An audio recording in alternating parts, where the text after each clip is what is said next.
그 하나님의 심판이 진행되는 과정이 9절로부터 16절에 드러나게 됩니다. 첫 번째는 왕권의 종말을 보여주고 있어요. 하나님께서 하나님만이 유일한 구원자이심을 거절한 이스라엘 백성들에게 왕권의 종말이 선언되고 있습니다.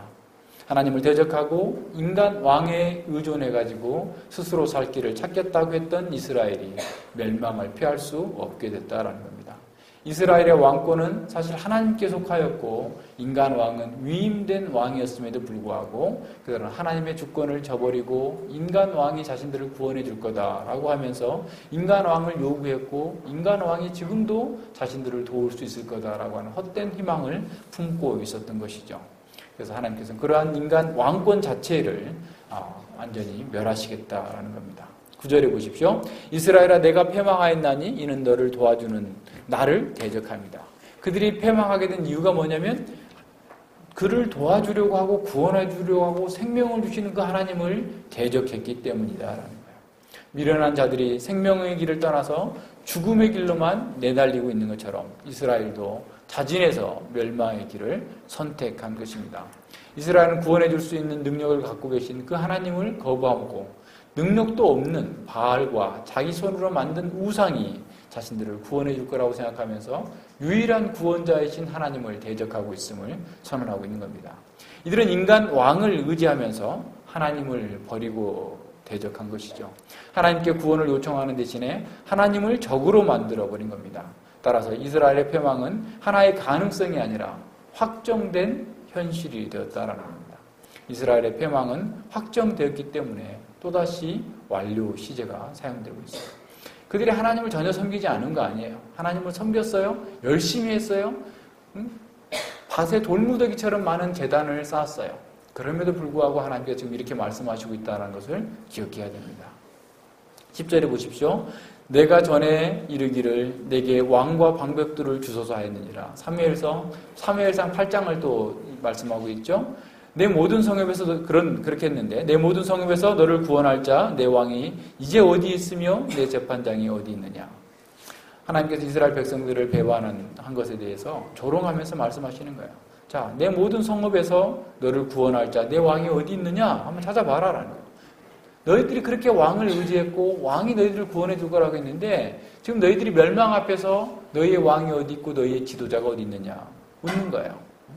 이스라엘이 의지했던 왕과 재판장은 어디에 있는지 한번 찾아내봐라. 너희들이 구원할 수 있으면 그를 찾아서 구원해달라 얘기하라는 거예요. 하나님께서 오직 자신만이 구원자라고 말씀하셨지만 이스라엘 백성들은 이 땅의 왕과 지도자들에게서 구원을 찾고 주변에 있는 나라들에게 뇌물을 바치면서 자신들의 구원을 요청했지만 아무것도 없었다라는 거예요. 그러니까 하나님의 주권, 하나님의 왕권을 인정하지 않은 이스라엘 백성들은 1계명부터 어긴 거예요. 모든 계명을 다 어겨버린 거죠. 하나님 대신에 왕에게서 구원을 찾는 그 배교적 행위는 이스라엘 역사 전체 가운데에서 면면이 계속해서 드러나고 있었던 거예요. 북이스라엘의 북이스라엘의 그 역사가 한 209년 정도 되는데 그 북이스라엘의 209년의 역사 가운데에서 그들이 진정으로 이렇게 왕이 바뀐 것이 19명이 왕이 바뀌었습니다. 8왕조가 바뀌었어요. 계속 쿠데타로 죽이는 그런 상태로 계속 이루어졌습니다. 그래서 그 하나님께서 그 왕권을 하나님의 왕권을 거부한 이스라엘 백성들에게 그래 너희들이 왕을 원했는데 그 왕을 한번 봐라. 그러면 그 왕이 다스릴 때 과연 너희들이 행복했느냐? 그 역사를 지금 되짚고 있는 거예요. 11절 보세요. 내가 분노함으로 내게 왕을 주었고 진노함으로 폐하였노라 라는 거예요. 하나님께서 왕을 주셨어요. 구하니까 주었는데 그 왕이 계속해서 그들 가운데에서 자기도 평화롭지 못하고 온 백성들을 혼란과 어려움에 빠뜨렸을 뿐이지 실제로 그들이 너희들을 구원한 적이 있느냐라고 얘기합니다. 그러니까 209년 동안 이렇게 많은 왕들이 바뀌고 계속해서 피비린내난 쿠데타를 통하여서 왕권이 교체됐지만 어느 시기 한 번이라도 너희가 평강과 평화를 누린 적이 있었느냐라는 거예요. 이렇게 슬픈 이스라엘의 역사는 그들이 하나님을 거부하고 왕을 요구한 것 때문에 하나님께서 진노하심으로 그러한 역사가 진행되도록 만드셨다라는 겁니다. 수많은 정변은 배교한 이스라엘을 심판하시는 하나님의 진노의 표징이었다라고 말씀합니다. 이스라엘에서 반복적으로 발생한 피비린내라는 권력투쟁은 여호와를 버리고 인간 왕에게서 구원과 보호를 찾는 이스라엘을 징계하시려는 하나님의 심판의 방편이었다라는 사실을 말씀해주고 있습니다. 자, 이런 상황 속에서 12절과 14절에서 하나님께서는 그 에브라임에게 모든 기대를 거두어 가십니다. 회개와 정말 이 회개하고 돌이킬 수 있는 기회가 불가능한 상황이 됐다라는 거예요. 더 이상 어떤 기다림도, 어떤 책망도, 어떤 경고도 그들에게는 소귀의 경입기가 되어버린 거예요. 그렇게 말씀을 전해주었는데도 불구하고 듣지 않습니다. 이미 돌아올 수 없는 강을 건너버린 거예요. 12절 보십시오. 에브라임의 불의가 봉함되었고 그 죄가 저장되었나니 마치 중요한 문서나 값진 물건을 묶어서 안전한 곳에 금고에 보관해 두는 것처럼 하나님께서 에브라임이 가나안에 정착한 이후에 범한 불의와 그 죄를 다 기록해가지고 싸서 보관해 두고 있다라는 거예요. 오늘날 우리 표현대로라면 동영상으로 다 저장해놨다 이렇게 말씀하실 텐데 이때는 지금 책으로서 다 기록해놨다, 기록해서 보관됐다라고 말씀하는 거예요. 죄와 불의가 다 문서로서 보관되었고 따라서 에브라임의 죄에 대해서는 더 이상 어떤 증거를 찾을 이유가 없다는 거예요. 너무나 많은 죄악이 수집되어서 기록되어 있기 때문에 또 다른 어떤 증거가 필요하지 않을 정도 됐다라는 거예요. 그래서 그들에게 남은 것은 이제 하나님의 심판밖에 없음을 선언하고 있어요. 13절에 보십시오. 해산하는 여인의 어려움이 저에게 임하리라. 저는 어리석은 자식이로다. 때가 임하였나니 산문에서 지체할 것이 아니니라. 자, 우리말 번역이 좀 어렵게 되어 있는데요. 이 번역은 이렇게 번역하면 쉬워요. 이렇게 번역해야 돼요. 자, 그를 낳는 어머니의 상고가 다가오지만 그는 지혜롭지 못한 아들이다.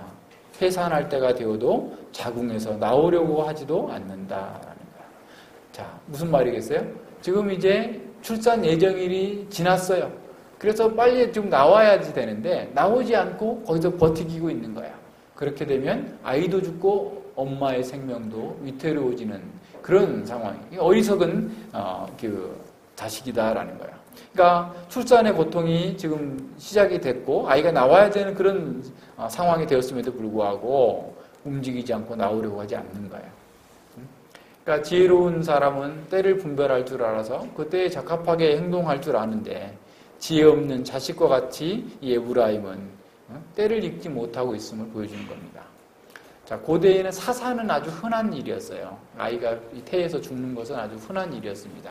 지금 같으면 제왕절개를 해서 그런 그 출산에 어려움이 있을 때 그 아이를 또 보호하고 엄마도 보호해서 잘 출산할 수 있지만 고대에는 애가 안 나와버리니까 어떻게 할 방법이 없어서 이렇게 위독해서 아이가 죽는 경우도 있고 엄마도 위급해지는 경우도 있었는데 지금 그와 같은 거예요. 지금 때가 됐어요. 하나님께 지금 회개하고 나와도 좀 나오라고 하면 지금 나오면 살 수 있는 기회가 됐는데도 나오면 죽을 줄 알고 나오면 사는데 나오면 죽을 줄 알고 그 자궁 안에서 죽어가고 있는 그 아이와 같이 에브라임이 지금 어리석고 무지한 상태에 있다. 라고 지금 하나님께서 말씀하고 있는 겁니다.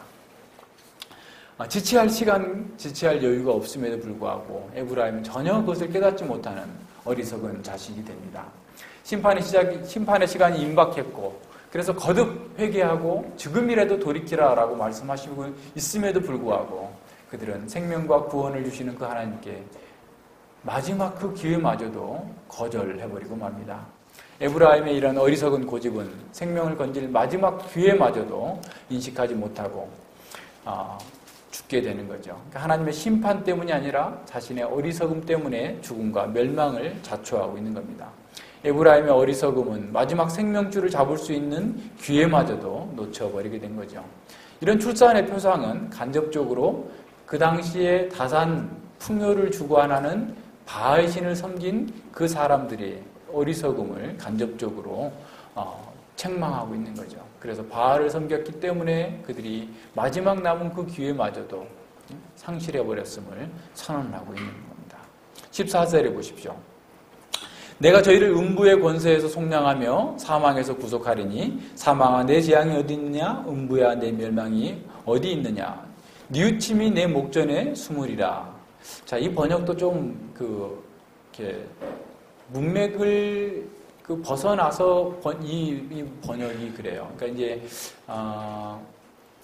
고린도전서 15장 55절에 보면 바울이 이 본문을 인용해가지고 부활과 관련해서 사망에서 해방된 상황을 선언해주고 있기 때문에 아마 번역자들이 이와 같이 번역을 했는데, 이렇게 번역하게 되면 앞뒤 문맥과 안 맞습니다. 지금 계속 심판을 선언하고 있는데 갑자기 구원을 선언하고 있는 것처럼 드러나고 있어요. 그래서 이 번역을 그렇게 읽으면 안 돼요. 독립적인 어떤 문맥에서 벗어나서 읽는다면 모르지만 우리 문맥과 일치해서 읽으면 13장의 문맥에서 이렇게 번역을 해야 됩니다. 이게 많은 학자들이 이렇게 번역하고 있어요.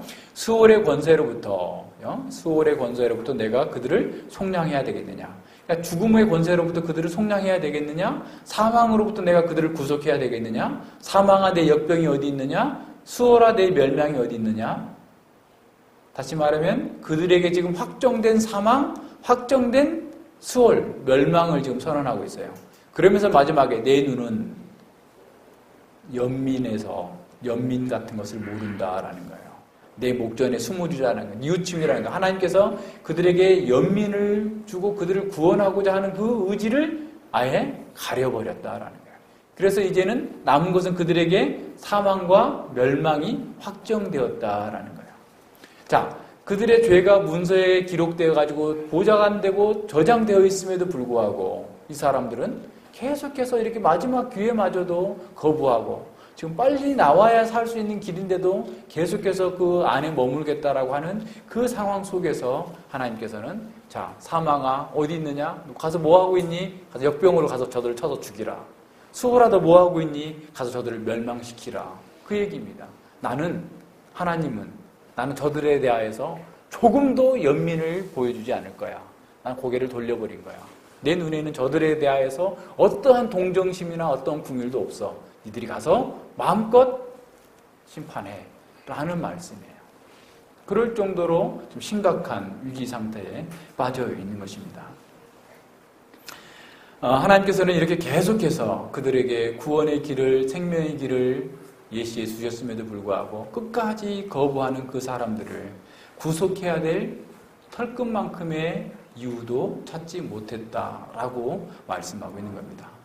하나님께서 구원하려고 하는 그들을 구원하려고 하는 그 의지가 에브라임의 맹목적인 거부 때문에 한계에 봉착한 상황을 보여줍니다.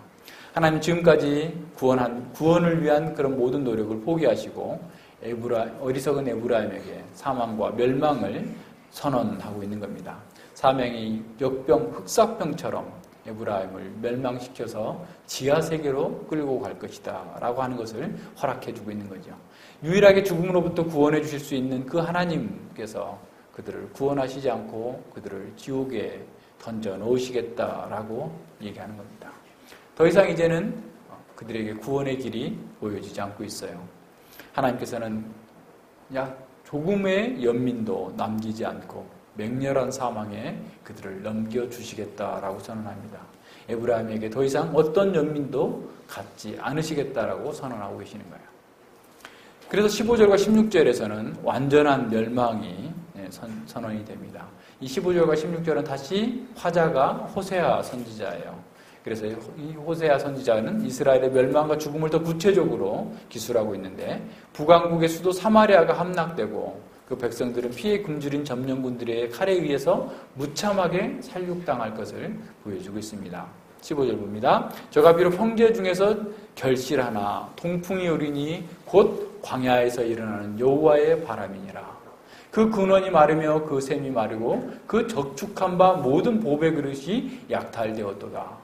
사마리아가 그 하나님을 배반하였으므로 형벌을 당하여 칼에 엎드려질 것이요 그 어린아이는 부서뜨려지며 그 아이벤 여인은 배가 갈리우리라. 사막에서 불어오는 동풍이 모든 생물들을 싹 쓸어서 말려버리고 죽여버리는 것처럼 하나님께서 그들이 가지고 있는 그 모든 것들을 말려버리시겠다. 그들이 귀하게 여기고 그 보물이 재물이 자기를 구원할 것이라고 여겼지만 그 모든 것들이 다 약탈당하게 하실 것이다 라는 겁니다. 아수르 군대에 의해서 그 모든 것들이 다 휩쓸려 가게 만드실 거다라는 거죠. 그런데 그들의 멸망은 그들이 정치적으로 군사적으로 약해서가 아니라 하나님을 배반했기 때문이다. 우리가 망한다면 우리가 돈이 없어서 망하는 게 아니에요. 우리가 실력이 없어서 망하는 게 아니에요. 우리가 하나님을 배반했기 때문에 망하는 거예요. 사람들이 망하는 것도 마찬가지입니다. 모든 세상 사람들이 하나님을 배반했기 때문에 망하는 거예요. 그 배반의 결과로서 수많은 고통이 이루어지고 있는 것이죠. 아이들까지 부셔뜨리는 아이벤 여인까지도 배를 가르는 이런 아주 처참한 멸망을 당하게 될 거다라는 거예요. 남자들이 죽었다고 할지라도 아이들과 아이벤 여인이 남아있다면 그들 속에서 새로운 민족이 일어날 가능성이 있죠. 그런데 고대에서는 전쟁 가운데에서 그것까지 씨를 말려버리는 거예요. 특별히 고대의 용감한 전사는 아이벤 여자의 배를 가르는 것이 자기의 용맹을 드러내는 하나의 무슨 전시 수단과 같았어요. 그러니까 그와 같이 철저하게 사마리아가 이스라엘과 에브라임이 멸망당하게 될 것을 선언하고 있는 겁니다. 생명의 하나님, 거룩하신 하나님은 거부한 이스라엘 백성들에게 완전한 멸망, 회복될 수 없는 죽음의 상황으로 떨어지게 될 것을 선언하고 있는 것이죠. 이들이 열심히 잘 살려고 했는데 이와 같은 결과를 가진 겁니다. 해밍웨이가 쓴 켈리만자로의 눈의 주인공의 해리처럼 그는 자신의 성공에서 안락한 삶을 추구했고 쾌락을 추구하면서 사람들이 원하는 그런 삶을 산 거예요. 계속해서 땅에서 들어오는 지대를 가지고 전 세계 여행도 하고 멋지게 즐기고 술 마시고 파티하고 여행하고 사냥하면서 그렇게 살고 있던 거죠. 모든 사람들이 부러워하는 삶을 살았습니다. 그것도 아프리카 초원에서 몇 달 동안 머물 수 있는 여유가 있고 비행기도 걸어올 수 있을 정도의 여유 있는 삶을 살았어요. 그러나 그는 아무도 예상하지 못했던 가시에 찔린 상처 하나 때문에 2주 만에 죽게 된 거죠. 이 죽음을 직감하면서 지내는 동안 그 2주 동안 비로소 자신의 삶을 돌아보게 됩니다.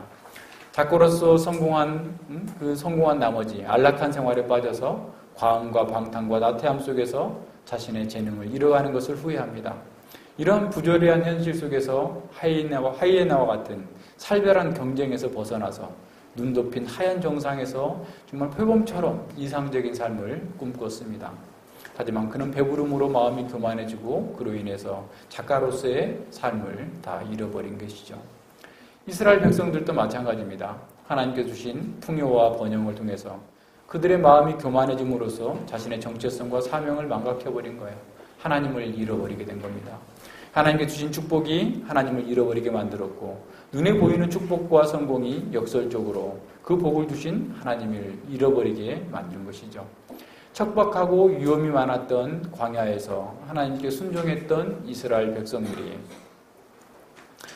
이제 기름진 땅에서 잘 먹고 잘 살게 되니까 하나님께 등을 돌리게 된 겁니다.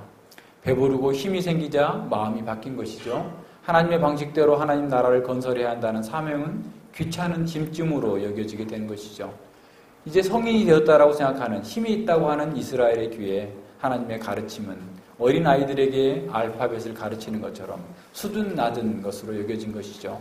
이사야 28장 9절과 10절에서 말씀하고 있는 것처럼 그들이 이르기를 그가 누게 지식을 가르치며 누게 도를 전하며 깨닫게 하려는가 젖떨어져 품을 떠난 자들에게 하려는 것인가 대저 경계에 경계를 더하며 경계에 경계를 더하며 교훈에 교훈을 더하며 교훈에 교훈을 더하되 여기서도 조금 저기서도 조금 하는도다.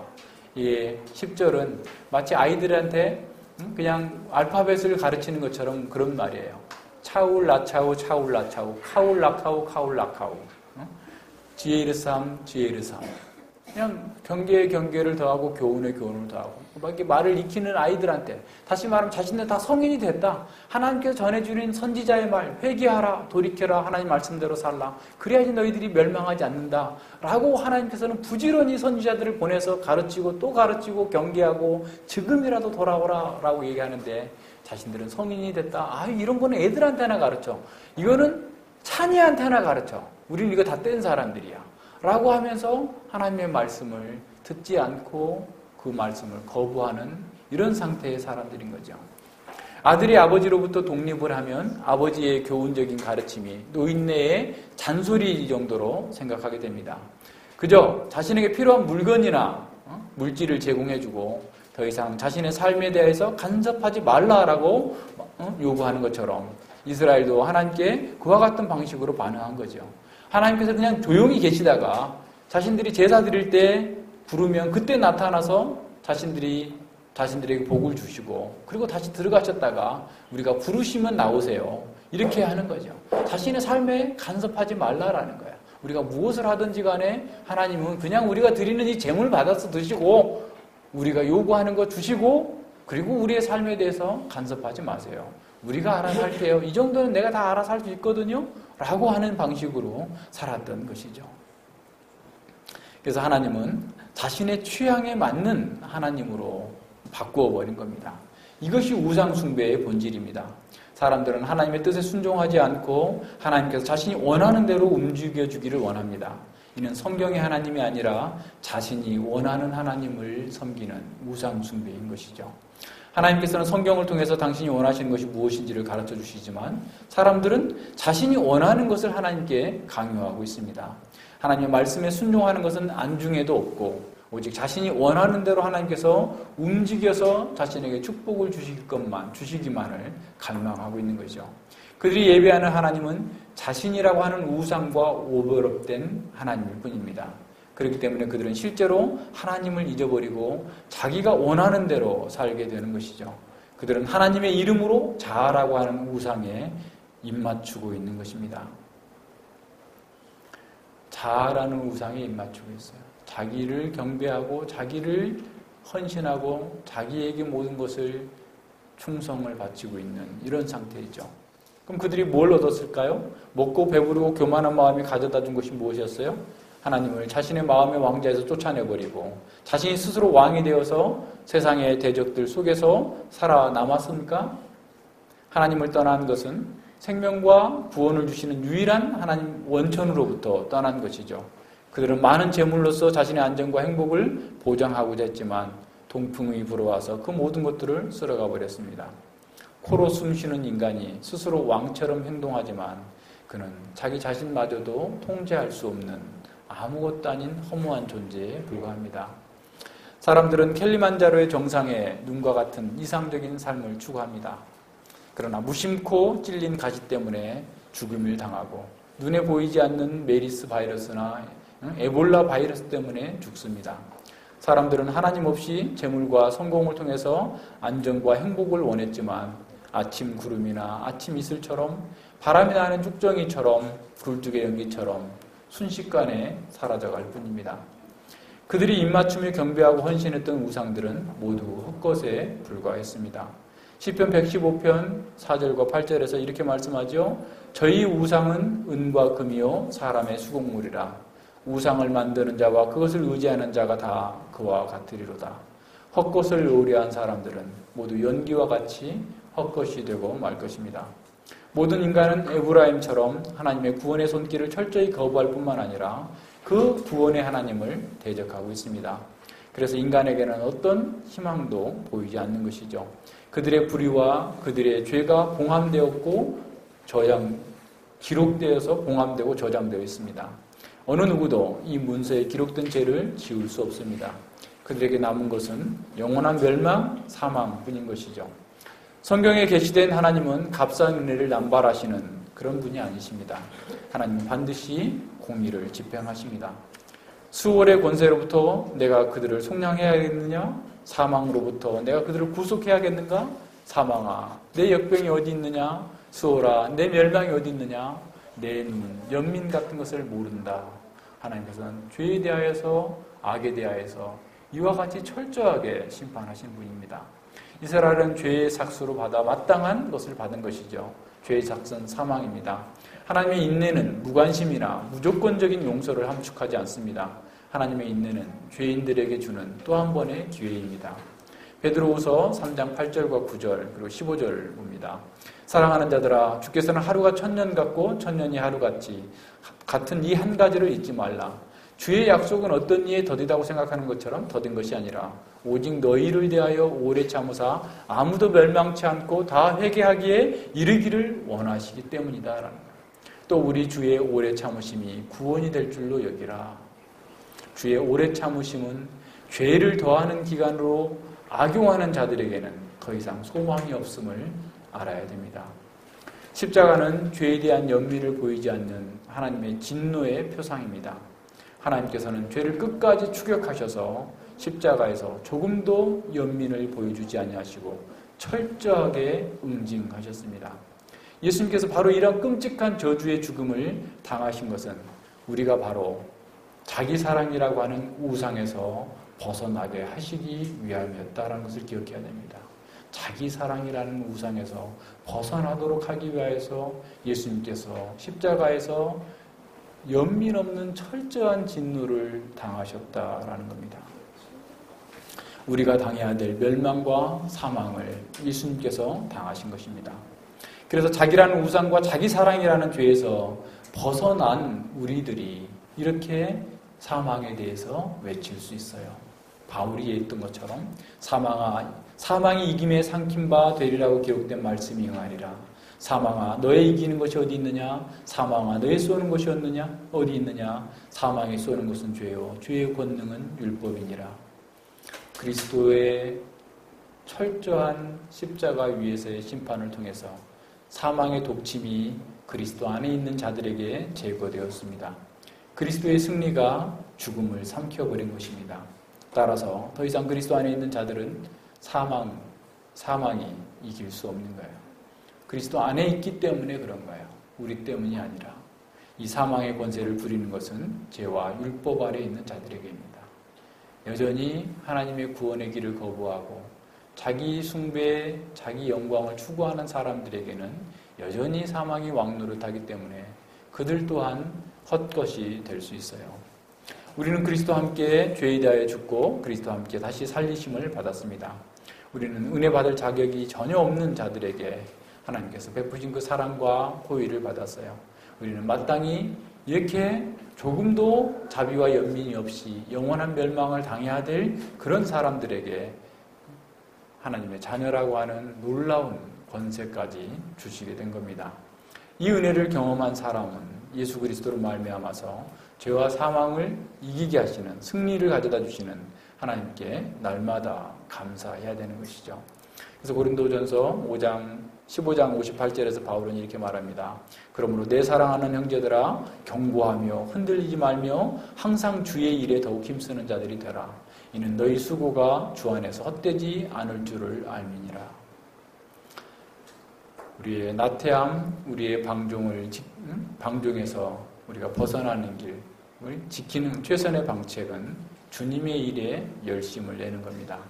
죄는 우리가 사망을 망각하고 자기중심적인 안락함을 추구할 때에 슬며시 들어와요. 다윗이 밧세바와 간음할 때도 전쟁에 나가야 될 왕이 전쟁에 나가지 않고 늦게까지 침대에서 뒹굴다가 밖에 나와서 어슬렁거리다가 한 여자를 보고 유혹을 받아서 넘어지게 된 거예요. 우리가 주의 일에 열심을 내고 주께서 원하시는 방식대로 살면 이런 시험에 빠지지 않게 돼요. 근데 자꾸 나태한 삶, 내가 성공했어, 이 정도 했으니까 나는 좀 쉴 자격이 있어, 이 세상을 즐겨야 돼. 캘리만자로의 눈에 나타났던 그 해리와 같은 주인공처럼 그저 자기 만족, 자기 안락함, 자기 쾌락 즐기고 낚시하고 사냥하고 여행 다니고 이것이 우리의 목표가 된다면 우리는 그와 같은 허무한 인생, 연기와 같이 사라져버리게 될 것입니다. 시험에 들지 않고 더욱더 힘써서 주를 섬기는 사람, 견고하고 흔들리지 말고 주를 위해서 사는 사람, 그런 사람은 이 세상을 이기고 가장 복되고 아름다운 삶을 살게 될 것입니다. 우리가 항상 깨어서 열심을 품고 주를 섬기는 가운데에서 우리의 영혼이 잘 되고 우리의 자녀들이 바르고 온전하게 살아갈 수 있도록 더욱더 힘써서 우리에게 주어진 사명을 잘 감당해야 되겠습니다. 기도합니다. 하나님 아버지 감사를 드립니다. 주께서 저희들에게 은혜 베풀어 주셔서 참으로 저희들도 에브라임처럼 참으로 때를 분별하지 못하고 지혜롭지 못하고 어리석게도 계속해서 하나님만을 대적하면서 자기라고 하는 우상에게 입맞추며 경배했던 멸망할 자들이었음에도 불구하고 하나님께서 우리의 모든 저주를 그리스도의 십자가에 쏟아 부어주심으로 말미암아서 우리가 더 이상 자아라고 하는 우상에게 경배하지 아니하고 오히려 철저하게 주님 안에서 주님의 그 선하심을 맛보아 알고 경배하며 찬양하는 사람으로 살아갈 수 있도록 은혜 주셨음을 인해 진실로 감사를 드립니다. 우리가 이 하나님의 은혜를 알았다고 한다면 헛된 것을 더 이상 추구하지 아니하고 우리에게 주어진 그 모든 시간, 모든 자원, 모든 존재 전체를 통하여서 하나님 나라를 열망하고 하나님 나라를 추구하며 하나님 나라의 그 일을 이루기 위하여서 열심히 품고 주를 섬기며 나아갈 수 있도록 함께하여 주시옵소서. 감사드리며 예수님 이름으로 기도드립니다. 아멘.